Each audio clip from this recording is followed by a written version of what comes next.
Hello students, তোমাদের সকলকে Surajit Manna creations চ্যানেলের পক্ষ থেকে সুস্বাগতম। আশা করি তোমরা সকলে ভালো আছো। আমি তোমাদের জন্য এই ভিডিওটিতে তুলে ধরছি 2024 সালের সেকেন্ড সামেটিভ ইভ্যালুয়েশন তথা দ্বিতীয় পর্যায়ক্রমিক মূল্যায়নের জন্য ক্লাস 7-এর ভূগোলের এক সেট প্রশ্নের সম্পূর্ণ সমাধান করছি।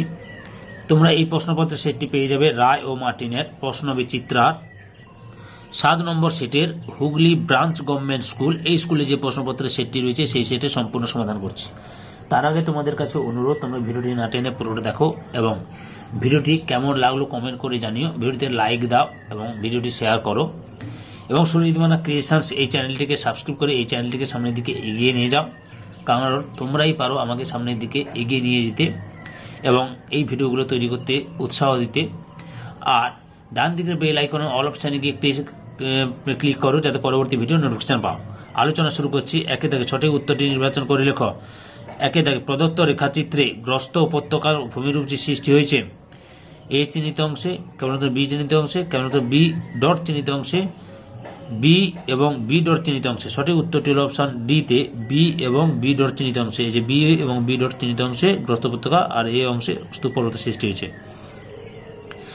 2 নম্বর প্রশ্ন, মানচিত্রে নীল রঙের সাহায্যে দেখানো নদীগুলি যে নামে পরিচিত তা হল অনিত্যবহ নদী, নিত্যবহ নদী, অন্তর্বাহী নদী, আন্তর্জাতিক নদী। সঠিক উত্তরটি হল অপশন বিতে নিত্যবহ নদী। 3 নম্বর প্রশ্ন, সিমেন্ট তৈরিতে যে শিলা কাজে লাগে তা হল গ্রানাইট, বেলেপাথর, চুনাপাথর, মার্বেল। সঠিক উত্তরটি হল অপশন সিতে চুনাপাথর। 4 নম্বর প্রশ্ন, ভিক্টোরিয়া জলপ্রপাত দেখা যায় যে নদীতে তা হল অরেঞ্জ, নাইজার, কঙ্গো এবং জাম্বিজি নদী। সঠিক উত্তরটি হল অপশন ডিতে জাম্বিজি নদীতে। 5 দাগে গিনি উপকূল অঞ্চলের খামসিন বায়ু যে নামে পরিচিত তা হল হারমাট্টান, সাইমন, ঘিবলি, চিনুক। সঠিক উত্তরটি হল অপশন এতে হারমাট্টান। 2 দাগে নিচের প্রশ্নগুলির এক কথায় উত্তর দাও।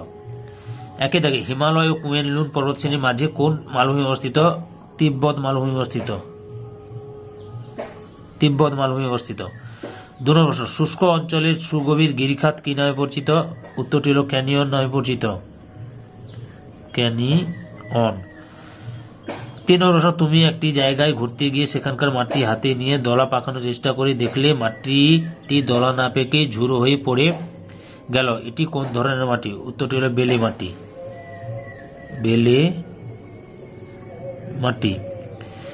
4 নম্বর প্রশ্ন, সাহারা মরুভূমিতে কোন জাতির মানুষরা বিদেশি পর্যটকদের ভ্রমণ নির্দেশক হিসেবে কাজ করে? উত্তর হল তুয়ারেগ গোষ্ঠী।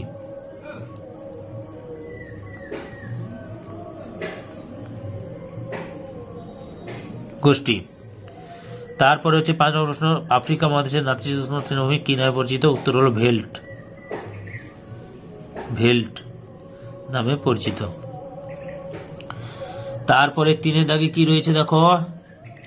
3 দাগে রয়েছে অনধিক 30টি শব্দের মধ্যে নিচের প্রশ্নগুলির উত্তর দাও। বিকল্প প্রশ্নগুলি লক্ষণীয়। 1 নম্বর প্রশ্ন, লোয়েস সমভূমি কাকে বলে? উত্তর, বায়ুবাহিত সূক্ষ্ম বালুকণা কোনো অবনমিত স্থানে সঞ্চিত হয়ে যে সমভূমি সৃষ্টি করে তাকে লোয়েস সমভূমি বলে। লোয়েস কথাটির অর্থ স্থানচ্যুত বস্তু।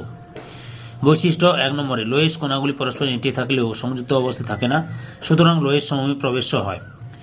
2 নম্বরে, সঞ্চয় কাজের দ্বারা সৃষ্টি হলেও এই সমভূমিতে কোনো স্তরবিন্যাস দেখা যায় না, অর্থাৎ লোয়েস ভূমি অস্তরীভূত হয়। উদাহরণ, মধ্য এশিয়ার গোবি মরুভূমি থেকে বায়ুবাহিত বালি চীনের হোয়াঙ্গো নদীর অববাহিকায় সঞ্চিত হয়ে লোয়েস সমভূমি সৃষ্টি করেছে। অথবা নদী দ্বীপ কি? উত্তর, বদ্বীপ প্রবাহে নদীর বোঝা অত্যধিক বৃদ্ধি পেলে এবং নদীর প্রবাহ হ্রাস পেলে নদীবাহিত বস্তুভার নদীগর্ভে জমা হয়ে চড়া বা চর সৃষ্টি করে। এই চর অংশে অবক্ষেপণ পারও বাড়লে নদী গঠিত বদ্বীপ সৃষ্টি হয়। বদ্বীপ প্রবাহ ছাড়াও সমভূমি প্রবাহে নদীদ্বীপ সৃষ্টি হয়।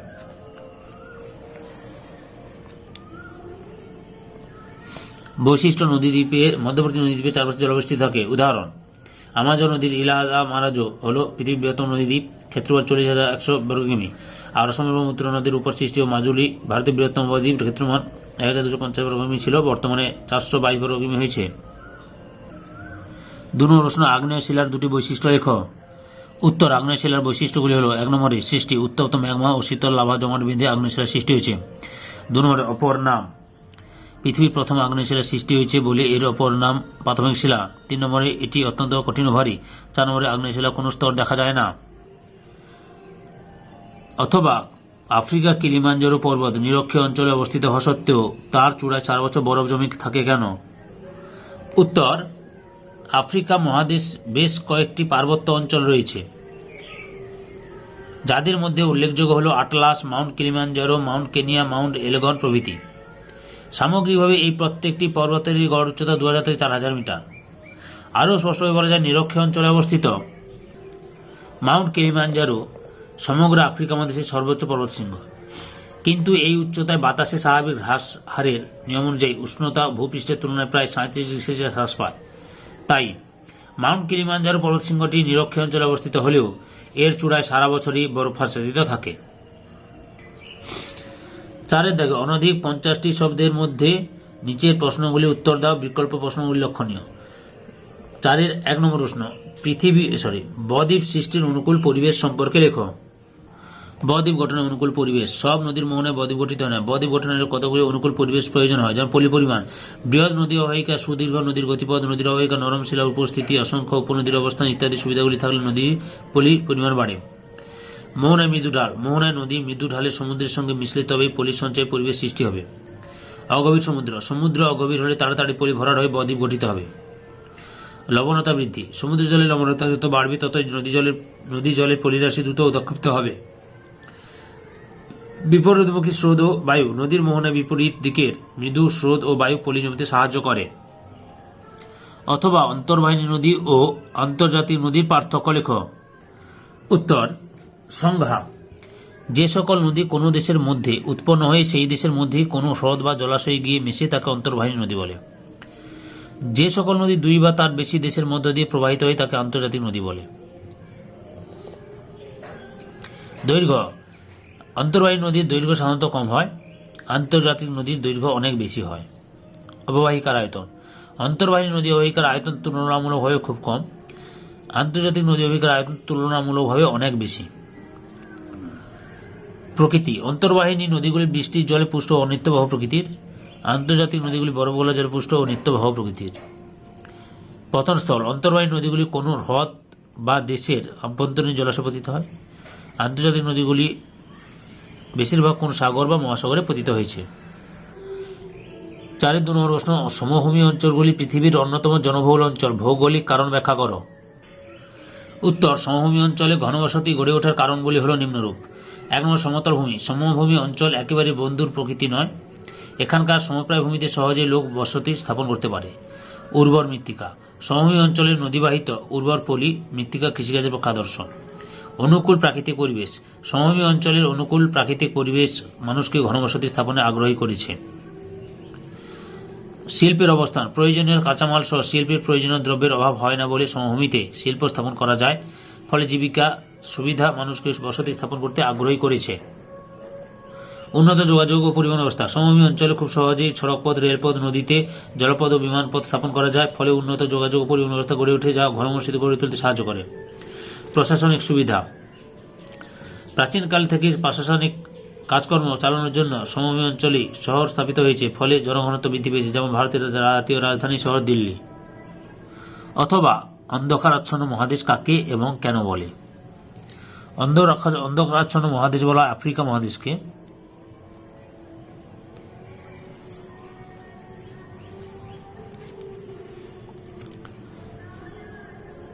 আফ্রিকা মহাদেশকে অন্ধকারাচ্ছন্ন মহাদেশ বলে। তার কারণ, 1 নম্বরে, আফ্রিকা মহাদেশের উত্তরে সাহারা মরুভূমি, দক্ষিণে কালাহারি ও নামিব মরুভূমি অবস্থান করছে। 2 নম্বরে, আফ্রিকার মধ্যভাগ জুড়ে রয়েছে দুর্ভেদ্য অরণ্য অঞ্চল, যা বিভিন্ন ধরনের হিংস্র জীবজন্তু কীটপতঙ্গের অবস্থান। 3 নম্বরে, আফ্রিকার বিভিন্ন অংশে সড়কপথ, জলপথ, রেলপথ ব্যবস্থা অত্যন্ত অনুন্নত হয়, অধিকাংশ স্থানে দুর্গম।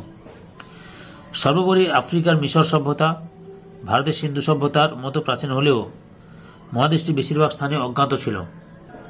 তাই অভিযাত্রী লিভিংস্টোন এই মহাদেশটিকে অন্ধকারাচ্ছন্ন মহাদেশ বলেছেন। তার বিবরণ থেকে এই মহাদেশ সম্বন্ধে অনেক কিছু তথ্য পরবর্তীকালে জানা যায়। 5 নম্বর, 5 দাগের অনধিক 80টি শব্দের মধ্যে নিচের যে কোনো একটি প্রশ্নের উত্তর দাও।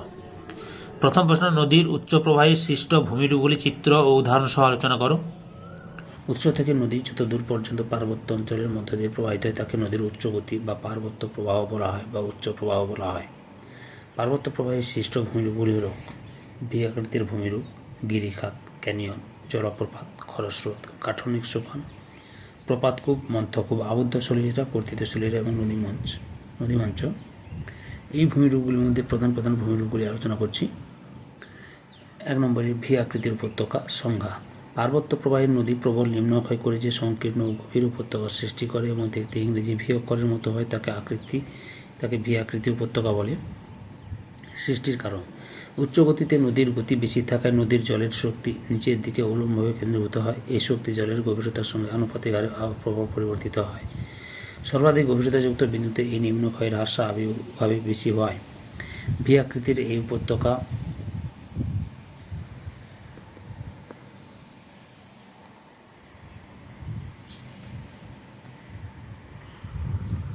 এই ছবিটা দেবে তোমরা। সৃষ্টি হয় প্রথমে এই উপত্যকার উপরের অংশটি সংকীর্ণ থাকে এবং পরে উপত্যকার উপরের অংশটি ক্ষয়ের ফলে ক্রমশ প্রশস্ত হয়। সাধারণভাবে উপত্যকার তলদেশটি সংকীর্ণ হয়, কিন্তু স্থানে স্থানে সঞ্চয়ের ফলে এই উপত্যকা কিছুটা প্রশস্ত হয়ে যায়। উদাহরণ: নেপালে কালী নদীর কালীগণ্ডকী গিরিখাত। 2 নম্বরে গিরিখাত। সংজ্ঞা: নদীর পার্বত্য প্রবাহে তীব্র ঢালের জন্য স্রোত বেশি হয়। জলস্রোতে নিম্নক্ষয় বৃদ্ধি পায়, ফলে নদীবক্ষে শিলাখণ্ডের ঘর্ষণে যে ইংরেজি ভি অক্ষরের মতো গভীর খাতের সৃষ্টি হয় তাকে গিরিখাত বলে। উৎপত্তি: বৃষ্টিবহুল অতি উচ্চ পার্বত্য অঞ্চলে নদীর নিম্নক্ষয়ের মাত্রা অত্যন্ত বেশি হয়। নদীর উপত্যকা সংকীর্ণ অতি গভীর হয়। কোনো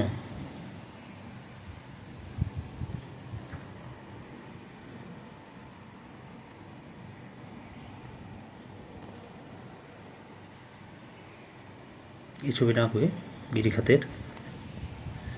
গিরিখাতের তলদেশের সঙ্গে পার্শ্ববর্তী চূড়ার উচ্চতার পার্থক্য প্রায় কয়েক হাজার মিটার হয়। উদাহরণ: পেরুর কলকা নদীর গিরিখাত, চীনের ইছাং নদীর গিরিখাত উল্লেখযোগ্য। আই আকৃতি উপত্যকা বা ক্যানিয়ন। সংজ্ঞা: শুষ্ক মরু পার্বত্য বা মালভূমি অঞ্চলে বৃষ্টিপাতের অভাবে পার্শ্বক্ষয় একেবারে হয় না। এই অঞ্চলে কোনো কোমল শিলার উপরে খরস্রোতা নদী বয়ে গেলে নিম্নক্ষয়ের ফলে খাড়া পাড় বিশিষ্ট যে সংকীর্ণ সুগভীর খাতের সৃষ্টি হয় তাকে ক্যানিয়ন বলে। উৎপত্তি: দীর্ঘ পথ ধরে বৃষ্টিহীন পার্বত্য মরু অঞ্চল দিয়ে কোনো নদী প্রবাহিত হলে নদীর জলের স্বল্পতার জন্য নদী খাতে শুধুমাত্র নিম্নক্ষয় হলে আই আকৃতির অতি গভীর খাত বা ক্যানিয়ন সৃষ্টি হয়।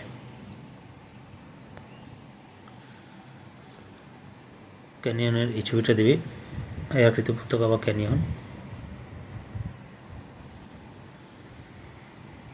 বুঝতে পেরেছ?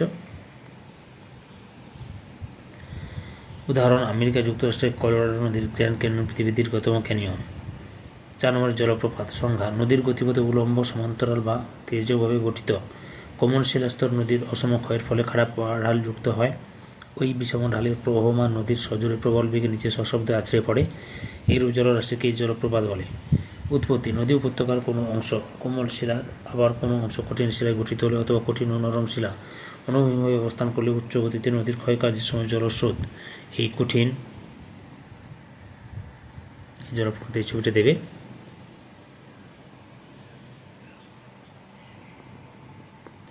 শিলার ক্ষয় সাধন বিশেষ করতে পারে না, কিন্তু কোমল শিলা ক্রমশ ক্ষয়প্রাপ্ত হওয়ায় স্থানটি অনেক নিচু হয়ে যায় ও ধাপের সৃষ্টি হয়।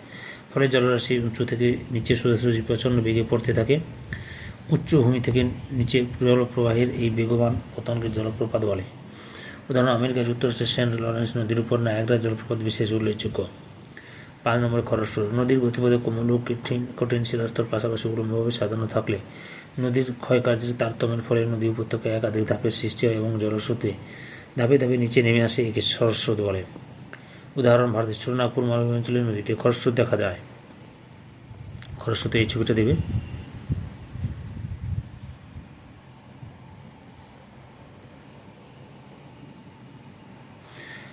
ভূমিরূপ মন্থকূপ। সংজ্ঞা: জলস্রোতের বাহিত শিলাখণ্ডগুলি অবঘর্ষ প্রক্রিয়ায় নদীর তলদেশ ক্ষয় করে ছোট বর্তুলাকার গর্তের সৃষ্টি করে।